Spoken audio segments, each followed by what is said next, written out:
Some people play games to have fun with friends. Other people, they might play games to relax after a long day at work. Maybe you play games to get that little hit of dopamine, that little sense of achievement. Well, if you're a Rocket League player, you likely play video games because you are clinically depressed. If by some chance you are one of those people who actually enjoy the thought of Rocket League and/or are incredibly toxic, well, you are in the right place. This is Rocket League in a nutshell.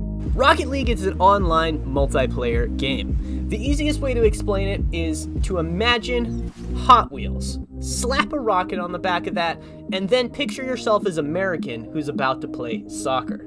It's because there's some diesel involved, mother trucker. The core concept of this game is fairly simple. You have 5 minutes and possibly overtime to score more goals than the other team to achieve victory. If you're a true Chad, throughout the entire game, if the opposing team makes even the slightest mess up, you need to be as toxic as humanly possible. And a save from this doesn't mean typing out a message, although you could. This means using the quick chat functions that are going to be incredibly devastating.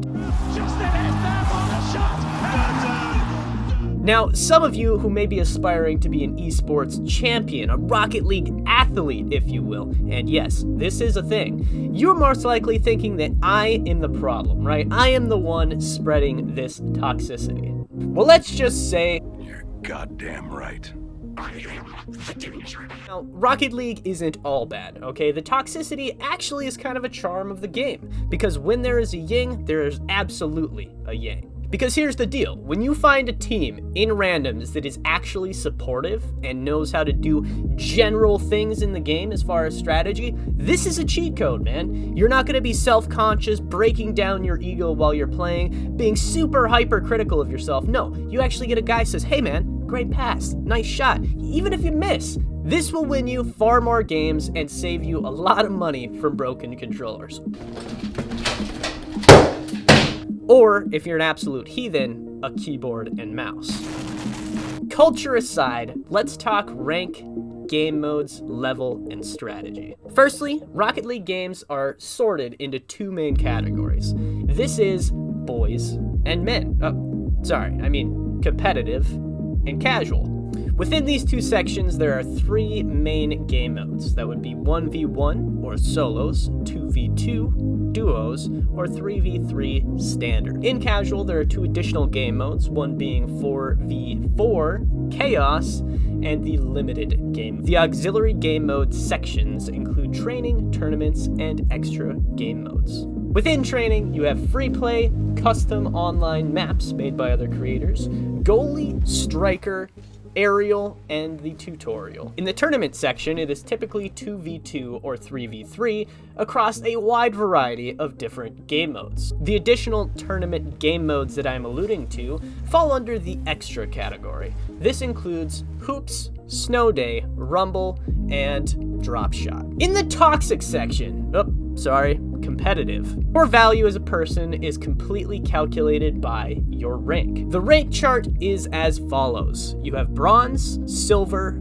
gold, platinum, diamond, champion, otherwise known as sweaty, and grand champion, known as super sweatball. Now, these ranks are based on your win to loss ratio. Now, I've been playing this game for years. I'm talking like freshman year of high school. I swear to God, there is no mathematical equation behind it. You could win 10 games in a row and you may be promoted one single division. If you lose one game, bro, they will knock you from diamond down to bronze. Doesn't make any sense, but that's how it works.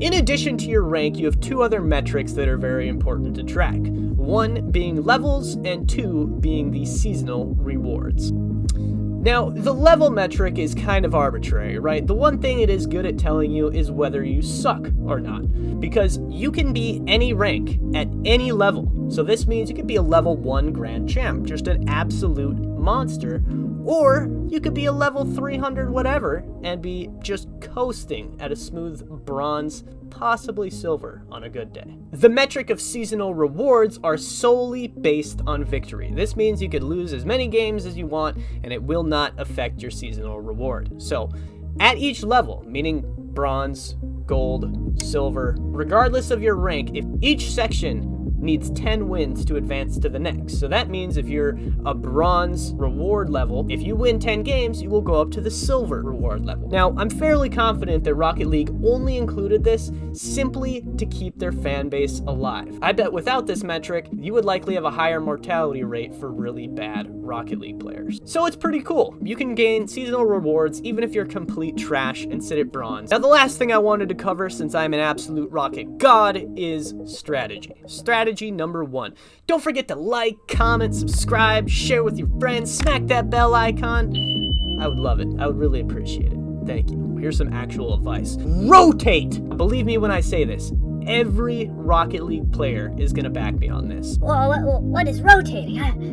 I couldn't possibly do that. I know. Most Rocket League players can't grasp this concept. Rotating is based on position. Let's say you're in the front. You miss a shot. Like, what do I do? You return to defense, to the back of the field. That way the other guy can then hit the ball. And this is a constant cycle, okay? Next guy misses, end of the line. Last guy makes a shot. Hooray! Rotating is key. Number 2, don't double commit. Double commit is when 2 players go for the same shot. This isn't a problem for the person who is in the front. This is a problem for the dude in the back. You can see that the other guy is there in good positioning, but your ego is like, I want to get this goal. I'm going to go for it.